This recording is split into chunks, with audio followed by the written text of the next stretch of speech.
currently I'm with Hampshire Constabulary, working in a specialist department, mainly dealing with serious sexual assault and rape cases. I wanted to do this job, I wanted to apply as a police officer, but then I was self-doubting and kind of underestimating myself. I didn't have anybody who I could relate to or I could look up to and get any advice. The main thing is, I think if you have that passion or if it's something you really want to do, then you somehow overcome those hurdles. Just be the best you can be, not doing it for the sake of completing a job or task. Yeah. Being sexually abused, being raped and groped, it's not okay, but it's okay to come forward, and it's okay to seek help, because there's so much out there. Damn.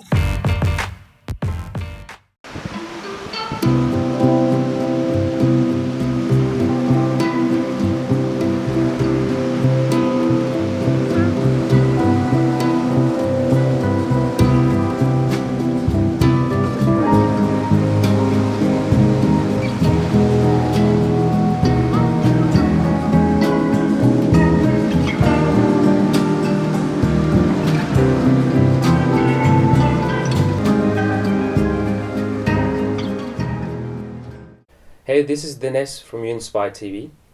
Our guest today has a very fascinating story. She went from a pizza girl to becoming the first ever Nepalese police constable in the UK police force. And she's also a runner. She ran the Mustang trail race in 2017, which is 8 days of running at the altitude of 4,300 meters. She's been supporting various charities, but mainly Child Rescue Nepal by raising funds through her mountain running. It is an honor to have her on the show. It's none other than Pushpa Sunuwar. Pushpa, welcome to the show. Thank you. That was quite an introduction. You're welcome. So, how is life treating you at the moment, would you say? Very well. Good. Very well. I guess I'm happy and yeah. Thank you. Good. I'm really curious, which pizza company did you actually work for? That was a long time ago. Domino's Pizza. So every time I order Domino's now, I know, which, if they're missing any toppings or Really? the cheese is not, enough, that I can tell that, it's not made properly. Did you work there for quite long? Or? Yes, when I was in college for about 3.5 years. Was that your first job? Yes, yeah. First and last. Yeah. Yeah, so but it was quite an experience. I don't kind of, discard any, I don't regret or work in Domino's or anything. It was quite an experience as well. Yeah, that's good. First job is always the most memorable, I guess. Yes. I worked in McDonald's and, I will never forget that experience. Exactly, yes, yeah. One has to start somewhere. Yeah. Pushpa, people know you as a police officer, but what is, do you have a specific position, a specific role that you do within the police force?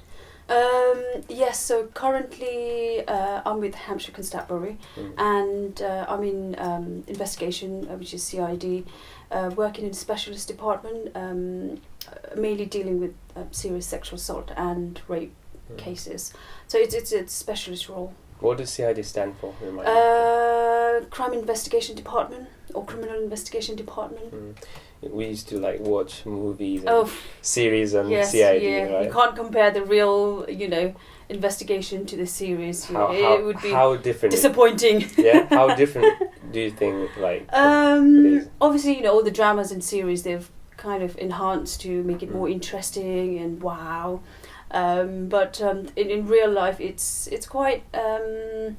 It can be fun if it's if that's your passion, but then at the same time it can be very challenging and stressful, long hours, and you never finish on time. So it's not as fancy as it shows on TV and series. It must be. Let's rewind back and go back to your roots.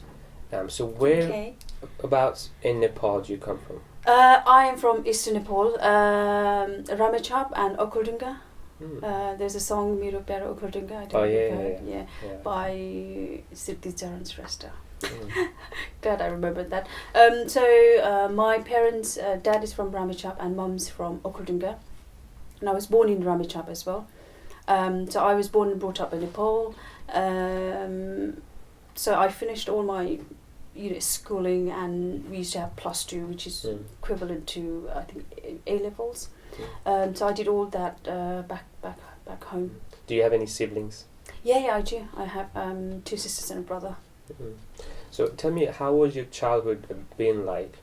It was, I think,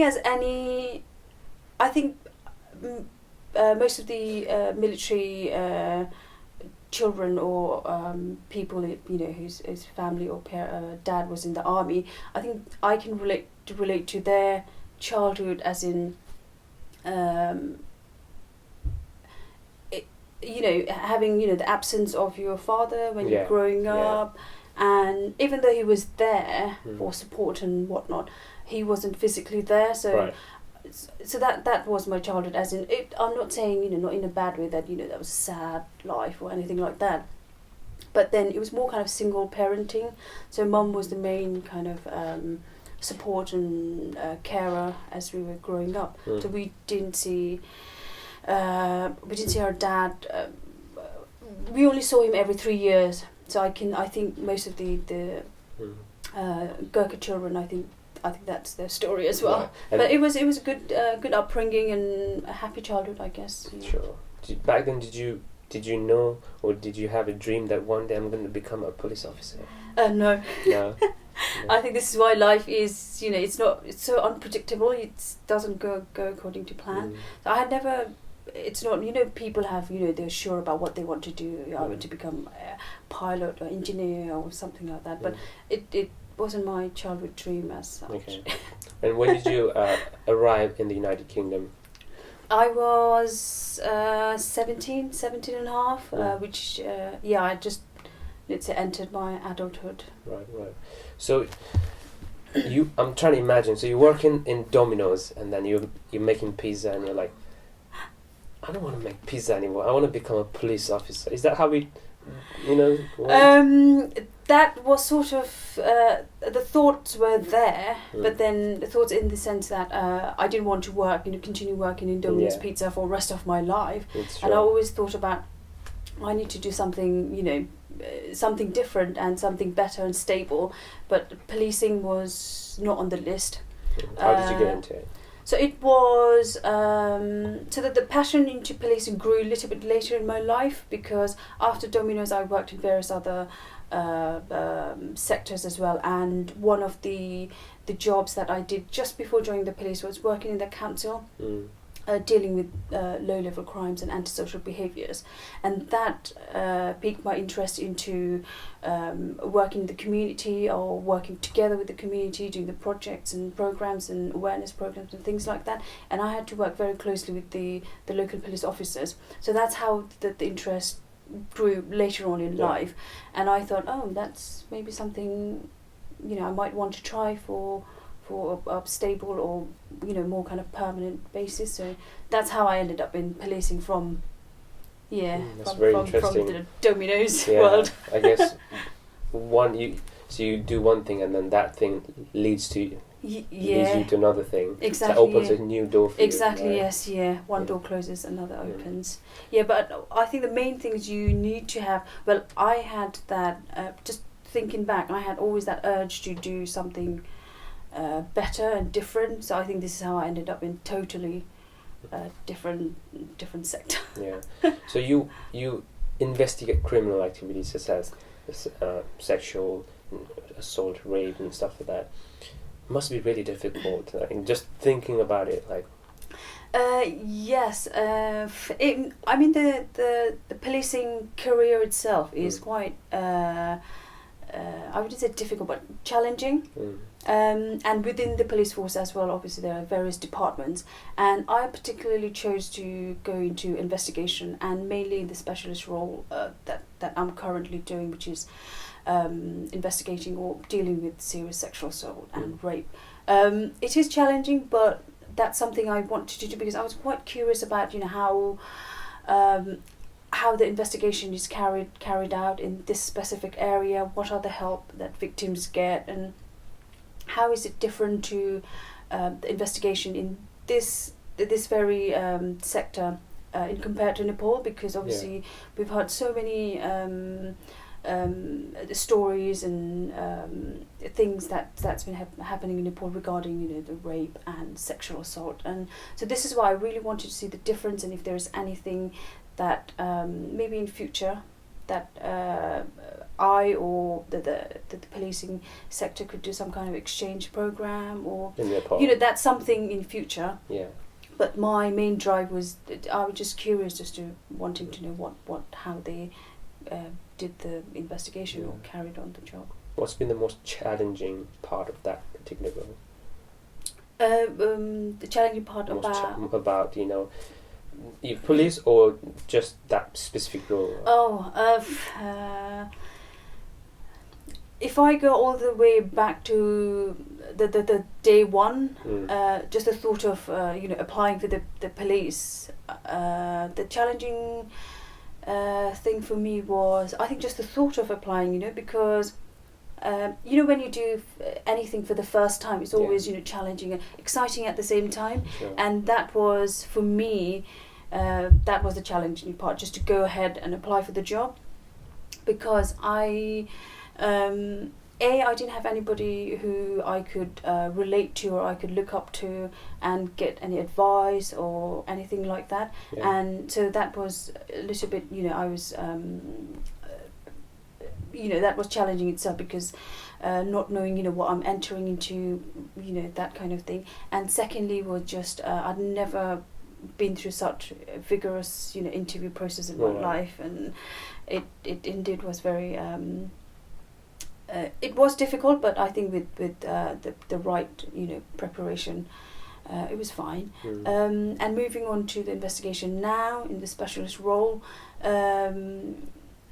again, I think challenging part for me is just to detach myself from the work, because it can be quite you hearing about somebody's account of traumatic experience, and that sits in you, in your mind for a long time, and you're not just talking to one victim or two. You constantly day by day you're talking to different people, different traumatic experience, and at the beginning the challenge was just to detach myself. You leave work at work, that kind of. I guess it would be hard if you're emotionally attached to the victims and stuff. I can kind of relate to it, because I volunteer at Samaritans, and we speak to people with severe abuse past, like horrible past. Exactly, yeah. And it's really, really tough if you don't detach yourself from that situation. And that's one of the organisations we work very closely as well. That's good.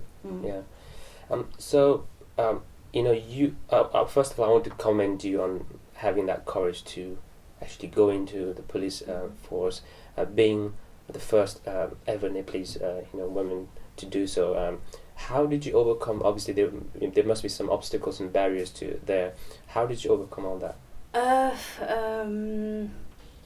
I think, but personally, in whether this job or any job or any whatever you decide in your life, obviously there will be obstacles and barriers and hurdles that you have to go through. But the main thing is, I think, if you have that passion, or if it's something you really want to do, then you somehow overcome those hurdles. So I started growing this interest into policing and working for police and working as a police officer. So I was really determined, I want to get somewhere, and I was really passionate about it. And of course there were, tiny, ups and downs here and there. But I think because of that passion from inside, you automatically put that 100% work into it, and that also pays back. I think that's how. Sure. I think in any phase in your life, I guess. Yeah. What's been the most rewarding part of your role so far, would you say? Rewarding. It's as much as it sounds very cliche. Helping people and working working in the community that you live and serving the community. I know it's very cliche, but that's true because I work with people I live, around and in the community, and I deal with problems that are in the community. Which had I not, joined the police, then I would have never even thought of some of the issues that's happening in the society or in your own community, and it really was an eye opening for me as well. So the rewarding part is just being able to help someone, because when do you call police when you are in need? I mean, police, they do play a huge role in the society. They keep the place, the society, the neighborhood safe. Yes, and they're someone that we can rely on at time of distress and exactly, yes, in a difficult situation. But it must feel like when you help someone, obviously that must feel very fulfilling. Yes, exactly. Because when you go to your because when I was in a response, which is basically dealing with 999 and 101 calls, and you attend and speak to these people who reported things to the police, and that time you realize that you are the important person, because they had problems, so that's why they called you. And sometimes you might not be sure about what exactly to do, but then that's that pressure that they're looking up to you. They you were there to help them, so you can't be so that's why just being able to be there to help the people or community, let's say. I'm really curious. Obviously, you've been in this role for a long time, and you must have so many experiences, so many incidents, good ones, bad ones, worse ones. What's been the funniest experience you've had? Top of your head. Funniest. Most of the time, it just. I wouldn't say funny, but obviously when people call police when they are in real need help. But then sometimes we get calls for somebody not having their door key, and they just need to enter the house, and they just call us, and it just those kind of, sometimes we do get a little bit silly calls. I'm sure you do. But other than that, most of the time it's genuine calls, but every now and then odd calls here and there, which I find like, are you for real? Did you really call 999 for that? Exactly. And in Samaritans, we do get so many funny calls. We get sex calls. Yeah. We get like blank calls. We get calls like people just chatting nonsense. It's really funny to see so many different kinds of people. Exactly. Yes. Yeah. Have you dealt with drunk people? Yes. My God, that's my worst. Part of the job, so this is why I'm not in frontline anymore. Right. Because otherwise, when I was in frontline, we had to work nights as well, and especially weekends, nights, 2-3 a.m. in the morning. My God, people have just flooded out of the pubs or clubs, and it just because there are different kind of drunk people. Some are quite jolly, some can be a bit violent, and I think personally, just the thought of drunk people, it's only my personal kind of, it kind of puts me off, and I find it a little bit. I think it's difficult because they can't think logically. You can't you can't have rational conversation with them. Yes, exactly. So it must be really difficult. Exactly. So dealing with drunk people, not your cup of tea. No. Right. Now it's time for a rapid fire question. So what happens is, I will say a word or a phrase, and then you respond with a word. Okay. So I will say a word or a phrase, and then the first word that comes to your mind, boom, you gotta be quick. Okay. Ready? Wow. I'll start with easy one. Okay. Your favorite book? Favorite book. Anything to do with trail running. One word, okay? Okay. Justice. Justice, crime. Trail running. Mirai. Love. Happiness. Health. Food. Death. Sadness. Passion. Dream. God. Hope. Money. money, It's always a difficult word. material. I had to think that. Food, happiness. Brexit. Oh, that's the answer. Oof. Oof. Donald Trump. Donald Trump, my God. Right. All right, that's the end of it. Oh, You went through it, so well done for that. yay.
What are you passionate about apart from your work? There are many things that I'm passionate about.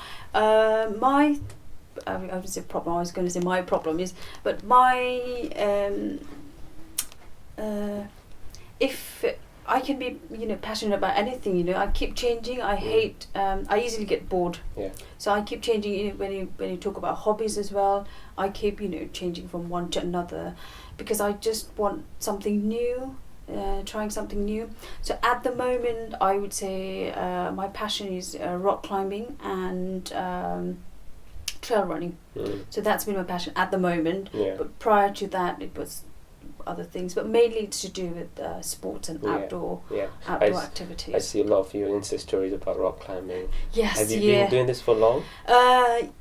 Well, I started, I think 5-6 years ago, but then I was on and off, haven't had chance to kind of regularly commit. I found one in just nearby in Bracknell. So lately I've been quite regular, going there maybe once a week. So yeah. Yeah, that's good.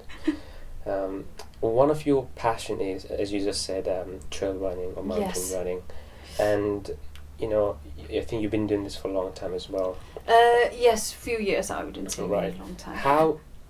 How did you get into this sort of activity? Because it's not like very common. There's like sports and we do running, jogging, but trail running is like. It's actually started from the regular running, because I found it very. Going to the gym, using the treadmill, it's a bit, constrained, inside like four walls, and I didn't enjoy that at all. And I started running outdoors and just on the trails and just around, locally around the blocks. And then after I slowly started kind of wanted that change, and I started going to, there was a local kind of lake or the army training center. And they had quite up and down the hills, but small hills, and I really enjoyed it. And then I started registering into trail running, short trail races, and that's in the UK. There are quite a lot actually, but most of them they're up north where Lake District, Peak District are. So that's actually how it started, just from regular running, really. Yeah, that's good. What's been the best experience so far? I'm as I mentioned at the beginning, you did the Mustang. Yes, yeah. So you've already answered that. So that was, it's. I highly recommend it if you are into sports and also at the same time traveling as well. Then Mustang trail running is must do. So I did that a few years ago, and. It was just coincidental as well. So I was doing, looking for a race, that the trail running kind of races out of UK. And also I've always wanted to go to Upper Mustang. Right. And I saw this, hey, trail running Upper Mustang, and I thought it would be a great combo. So that's how I ended up on that race. but it and then was just... you met Mirabai as well, right? Yes, yeah. Mirabai, she did that race, I think, a few years prior to that, and she was obviously the reigning queen or champion or whatever you want to call it. And there's similar, which is around Manaslu, so that's my next target. That's around October, November, but not doing this year, but I think next year, because it needs...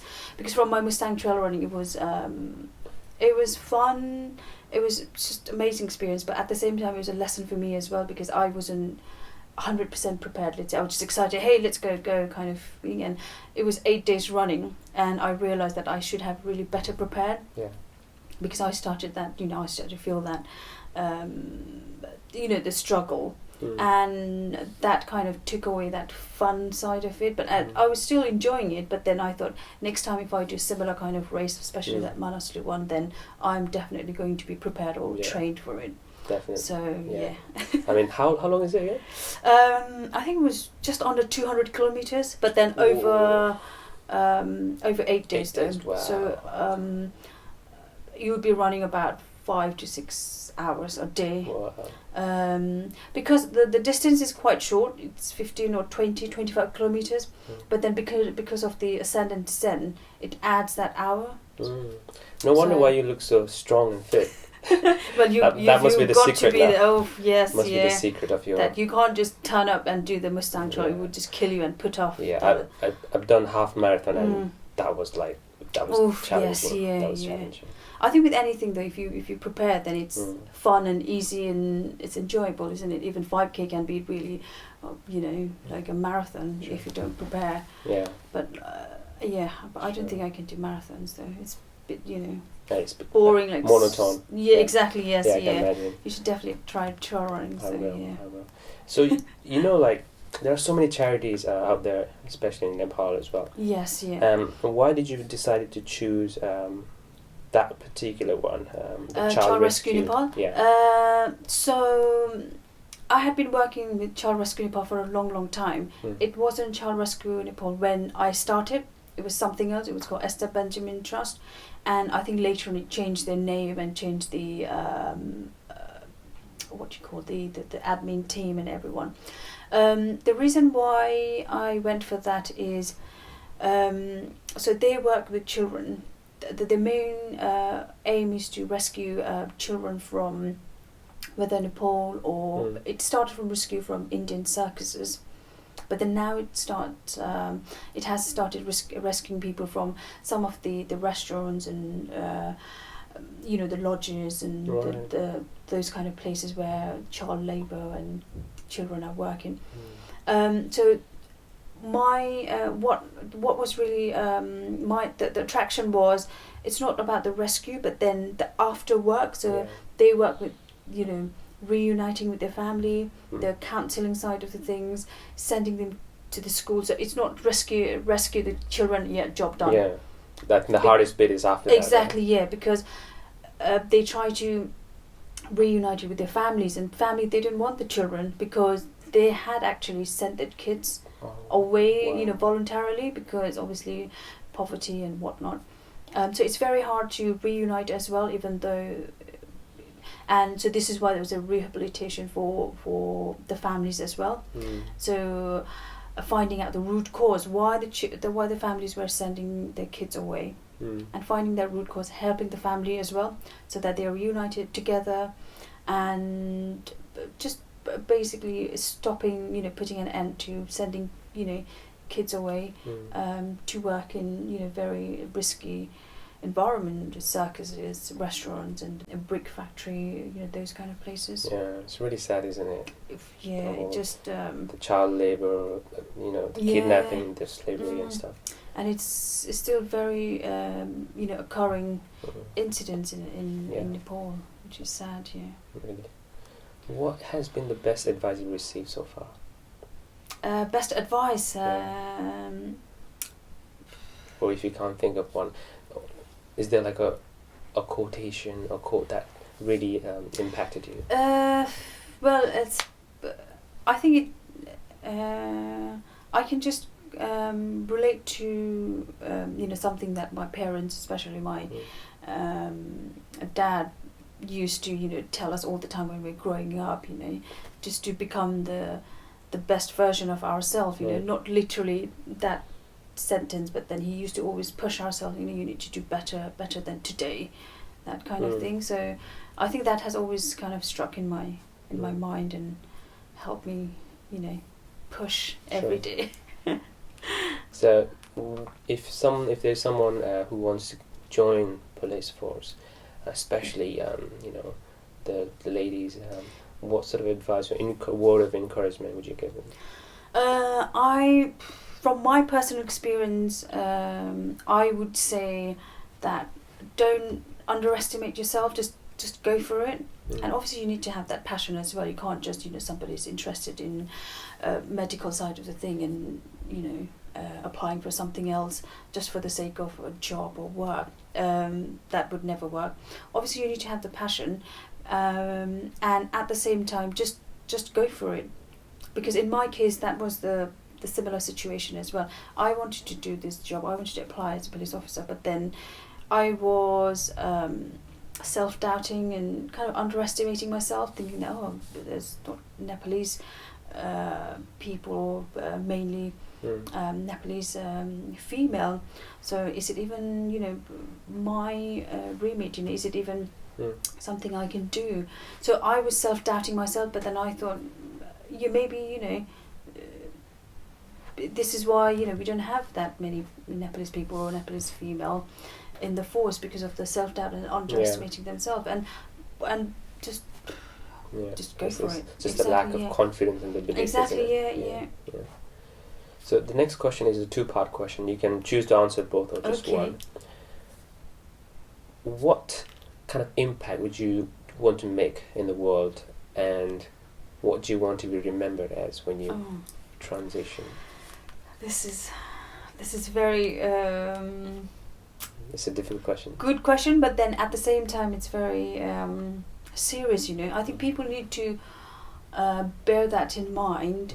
That as you asked, what impact do you want to leave behind, or what do you want to do?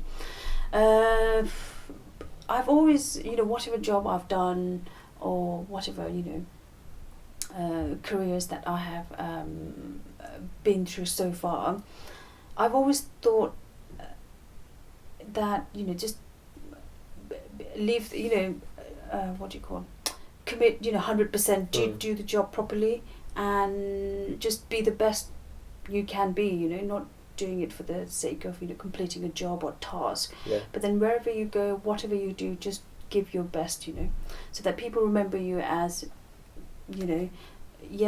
Pushpa is, she's the job's worth, or she's great at doing whatever. So always go for that excellence rather than just exactly, just hovering in mediocrity. Exactly, just for the sake of tick boxing exercise, but do it to your best ability. I think that's good. Good advice, as well as it's a good way of looking at life and looking at everything, I guess. Yes, rather than kind of doing bits and pieces, just focus and do best at one thing, right? Exactly, yes. Last question. We're coming towards the end now. Last question. At the moment, what are you most grateful for in life? At the moment, just I think me being where I am and how I am. Yeah. And also it's also the result of how you conduct yourself every day, though, because as I said, I think at the beginning or sometime during the interview, that life is unpredictable. So if you try to live the most out of it, live in the present, then do try to do the best today, now, at the moment. Just enjoy the moment, and the rest will just fall in places. So every time, every morning I wake up, I feel great. I just feel grateful about that I'm still alive in the same spirit, same person with that same dream and everything. But then again, like I said earlier on, it all depends on how you take every day, every minute of your life. You know, just appreciating exactly tiny things like and also things. having that self-respect and looking after yourself. Yeah. So I think that great stuff. Yes. So that brings us to the end. Well, Pushpa, it's been an absolute pleasure having you here, and I really enjoyed the conversation we had. I hope you did too. No, likewise. Thank you for having me. And I think you asked at the very beginning if there was anything I want to specifically mention. I don't know if we covered, but then I just want to say that this is job related, and I think working in that specialist department, I would just like to say to people out there that being sexually abused, being raped and groped, it's not okay, but it's okay to come forward, and it's okay to seek help. Yeah. And because I think especially in especially in Nepalese society, it's a taboo that we talk about. We don't talk about sexual assault and rape and things like that. But I think we need to start that conversation, make it a norm, that it is okay to come forward, and just because you're a victim doesn't mean that, oh my God, I'm to blame and that kind of thing. There's so much help out there, which and I think one of the things that put people off is, what even if people are going to find out and I'm not going to get help and things like that. But there's so much help out there, and I would urge people to, I hope that no one will have to go through such unpleasant and horrendous experience. But if you come across anybody who's been through that kind of experience, then I would urge them to come forward and to seek help, because there's so much out there. And also, it's better to call the police as soon as possible, as soon as when the incident has happened. Especially, I'm talking about sexual assault and rape and that those kind of incidents. But this is a traumatic situation for somebody to go through. So I would say, just come forward whenever they feel ready. But and there are things like in the local. I would urge them to go to their local what we call a sexual assault referral centre. There are in various places. So go to that place anyways. If you don't want to come forward to speak to the police or report to the police, just go to those clinics anyways, because you would get some medical attention, and there might be some injuries or things to prevent STDs or morning after pills and things, because you never know what could the consequences of that incident. And if you decide at later stage, if you decide to report that incident to the police, then we can contact the clinic and get the evidential side of the things as well. So the bottom line is it is okay to come forward and seek help. I think that's a very important information that people need to know, because a lot of people are afraid to come forward. Exactly. They don't know if there is any help available. Exactly. If people are willing, or what's the point? That's the very. So many people think, what's the point? This does happen now. What's the point in me going forward and going through that exhaustive, long court process? But not necessarily for that the criminality investigation side of the thing, but mainly for your own safeguarding and help. So thank you very much for sharing your experience and your knowledge and wanting to help people. It's really good. Like I said before, I had an amazing conversation with you. Yes, I did too, likewise. Thank you. Best wishes to you on your future projects, your like trail running that you're looking forward to do, and for any other endeavors. All the best. Thank you. And hope to sit down with you again in the future for another round of inspiration. Yes, hopefully. So that's no pressure. But no, thank you. Thank you very much. Thank you very much. Thanks. Thanks for tuning in. Thank you so much for watching through to the end of the episode. Really appreciate you taking your time out of your day to watch this show. I hope that this episode has inspired you and given you something of value. whether you've been with us for a long time or whether you've just come across. If this episode or any other episode has inspired you in any way or made a difference in your life, then please let us know. Tell us, write to us, message us, comment below, tag us so that we can expand our You Inspire community. And please share and subscribe. Now I can't wait to bring you all another inspirational individual in our next episode. Until then, have a productive, positive and meaningful week.